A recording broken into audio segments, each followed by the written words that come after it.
Today I will show you how to do a high beginner level, low intermediate level, little static rotation around the pole. This is what I consider to be one of the most basics or fundamental moves when you're first learning static rotation. So first you can do a side climb. I'll link the description below about how to do that side climb. I have another video on that. Or you don't have to do a side climb. You can do a regular climb and then do a little side sit. So to do a side sit, the leg that is closest to the pole will grip first, and the outside leg will come on top, like so. And I'm holding with both arms, and I'm sitting the booty back. To unwind this, swing this top leg in a circular direction around the pole, and then pike the legs up and come into a sit. That is one of the most basic moves that you can learn for rotation around the pole when it's on static. I mean, there's plenty of other things you can do, but this is just such a foundational one that'll teach you a lot, and you'll gain a lot of strength, and you'll learn how to use your momentum and learn this directionality as well. So first, always remember there's an imaginary circle around the pole, and our body must follow that imaginary circle in order to keep our momentum.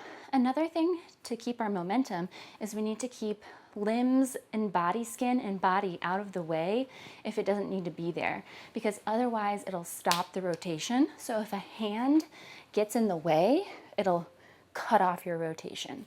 Or if a leg gets in the way, or your stomach or your booty or something hits the pole when it's not supposed to, it'll stop your rotation. Another thing is you do need to use a lot of momentum from your top leg. So if you can, if you're sitting, you're doing your little sit, this top leg, I actually like to lift it up and around, almost like when we do a fan kick, when we do our fan kick like this, similar to that, just so I can generate a little more force. And so I'll show you what I mean. So you give it a little climb, and outside hand comes about neck height, chest height. Inside leg bent, outside leg on top.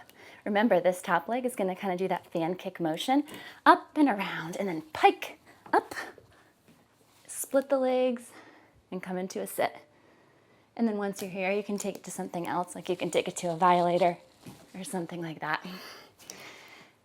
That's what I usually go for. And then after the violator, I might take it to an invert or an outside leg hang or something like that. So that moment, as soon as you notice that your rotation is slowing, once you come around the pole, that's when I open the legs and come into a sit.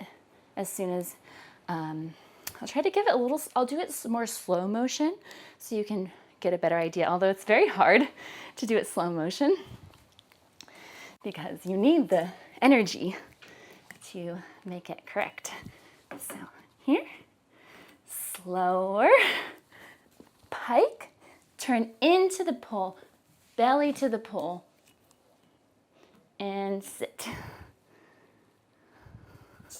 So I tried to make it slower, but it's kind of difficult. So as this leg comes up and around, the legs will come to this side of the pole. You'll have to use your abdominals to pike, pull the legs up so you get to this spot, and then you have to tuck under to split the legs. So this is super similar. A prerequisite to this would be a fan kick to a sit. So you know how we do fan kick to sit, that move?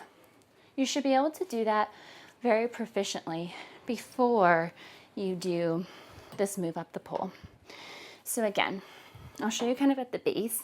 You're here, this one, top one unwinds, uses the momentum. You come, you lift the legs, pike the legs in front of the pole. So you're here, and then one tucks under, and you come to that sit, just like that. Most people, most people get tripped up where they're struggling with this sit and they're just not piking. That's the number one reason this fails for a lot of people, is they're not doing their pike. So on the floor, to practice your pike, you want to do this. This is a pike. So this. So if you find that you're struggling, it could honestly just be a weak abdominals that just need a little more support, which is very common. So don't be hard on yourself. And honestly, if you practice these little like V-ups with a little bit of a rounded back, that'll help to work your low abs. So keep the back rounded, straight legs, a little up and down. Do those like every other day or anytime you train pull, and you'll get better at these very quickly. Or you can practice your tucks. So you can practice your tucks just like this. And that's one of the best things you can do, because it's exactly that, those muscle groups and body movement that you need to get that lift to the legs. And as soon as you can get that pike, or when you come around the pole, you'll get it. You'll be fine. The reason the pike is kind of essential is it gives you one little more lift and energy, one little more bit of momentum to lift those legs up and get into that sit. So it just helps to continue the momentum and keep it going, keep the movement continuous. So I hope that helps you learn just this foundational static rotation.